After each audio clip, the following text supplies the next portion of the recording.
Hi, my name is Russ and welcome to Hybrid Explained.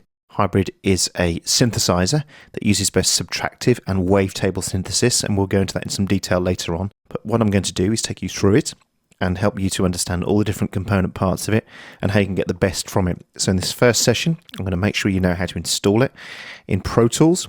So it's an instrument, so you need to come to Track, New, Stereo, Instrument Track. So it's the Track menu, Track, New, Stereo, Instrument Track. And then the instrument track will appear as it has there. Then it's simply a case of coming to multi-channel plugins. I come to instruments, and there we have Hybrid, and I just choose that and it installs it, and then it pops up like that. And it starts with the default, factory default, which is basically a saw wave on oscillator 3. So let's go across the interface first so it all makes sense to you. The audio is created by 3 oscillators: oscillator 1, oscillator 2, and oscillator 3. Now they're the sound source, and they use both subtractive synthesis, which is waveforms. We can see them there: saw, multi-wave, square, PWM, and oscillator 1 and 2 have the same waveforms, and then in oscillator 3 you have a simple saw, square, and triangle, and a sub, and we'll look at that in some more detail. Then you also, so that's on the subtractive synthesis side. Then we also have in this part wavetable, where you have a list of waveforms that you can go down and choose those, and they are useful for percussive type sounds, much more sort of sounds like you'd hear on something like a DX7 or those kind of instruments.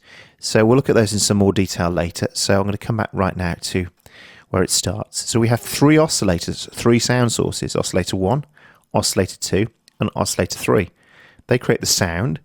Then in subtractive synthesis, what you have is a filter, and now the filter changes the tone of that sound, and I'll show you that quickly. So if we play this saw wave at the moment, here's the cutoff frequency. At the moment it's in low pass, that's going to let the low sound through.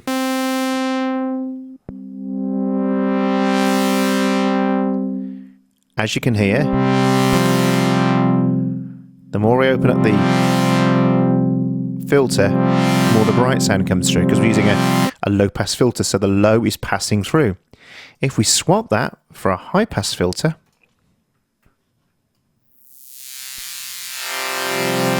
now the high is coming through.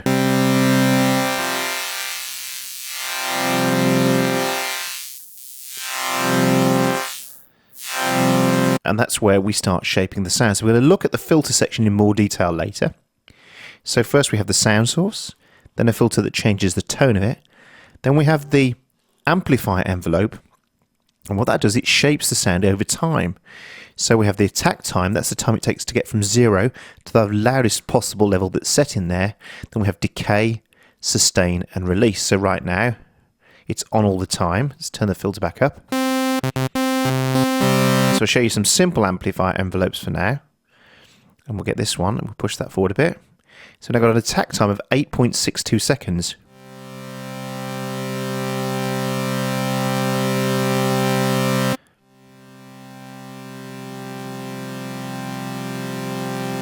You can imagine that's useful for strings. So then we have the decay time. So I want to make a really short sound.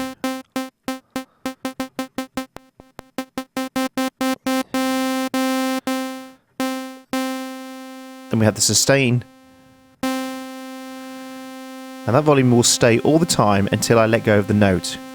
Then when I let go of the note, it's what we call the release time. It's hanging around a bit now. So by using an amplifier envelope, we can actually shape the sound. We have a very short sound,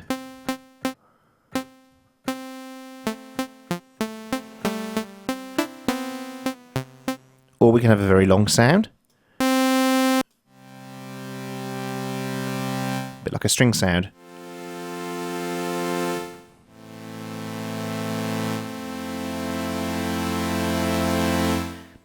So, sound source, filter, envelope.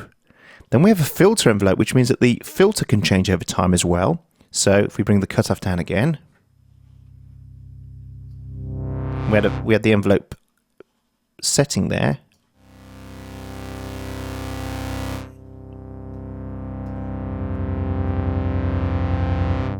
Now the filter's going to open.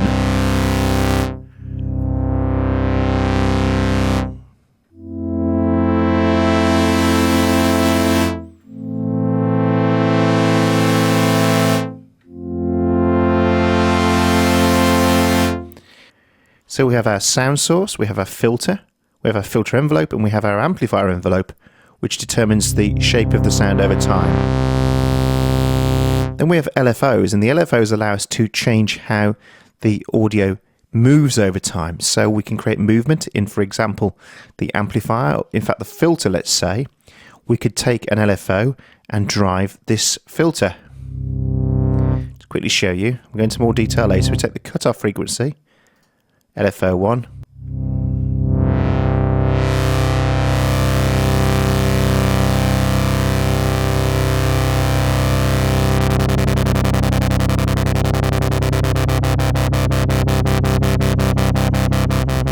We'll change the shape of that, something like sample and hold.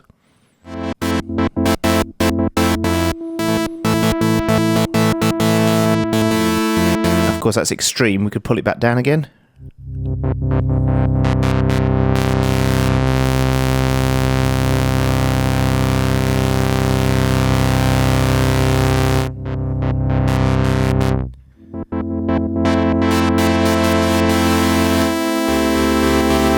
So you can see what's going on there.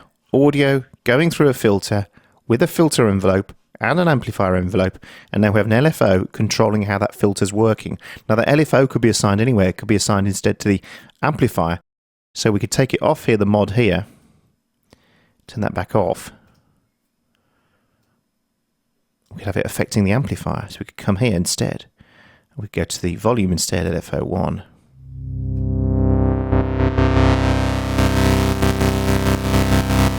And then pan.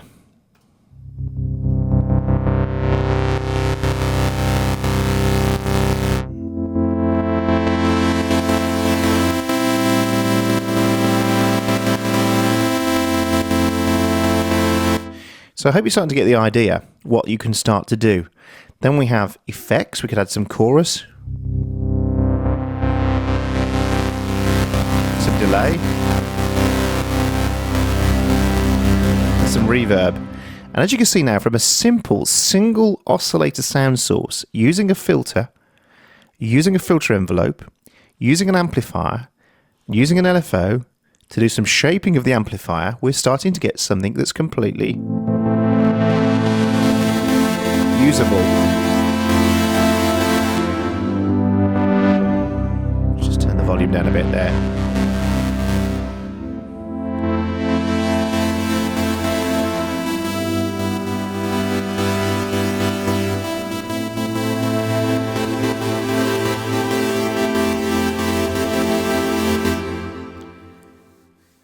Then we have as well down here some morph settings, which means we can assign different knobs to the morph knob, and we could have several knobs like the cutoff, for example.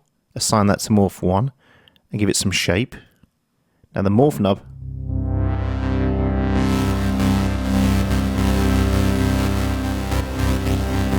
but then we could add the speed as well to the LFO to morph 1.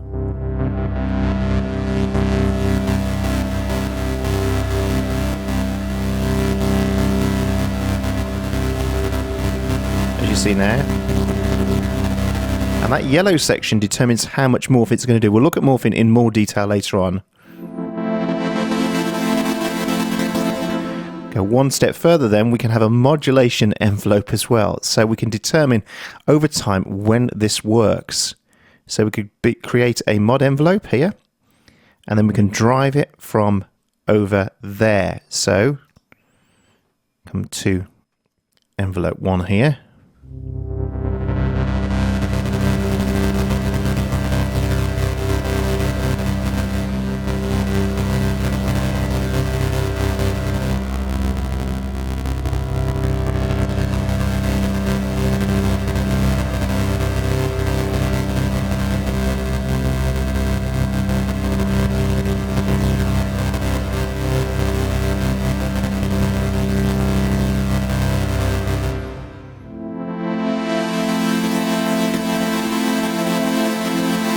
And this envelope here is determining when this comes in.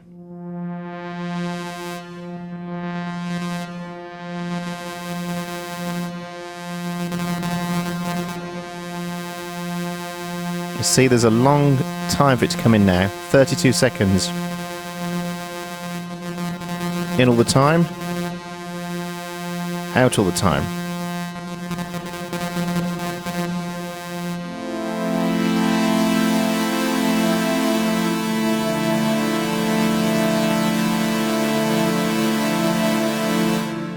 Of course we can shorten that.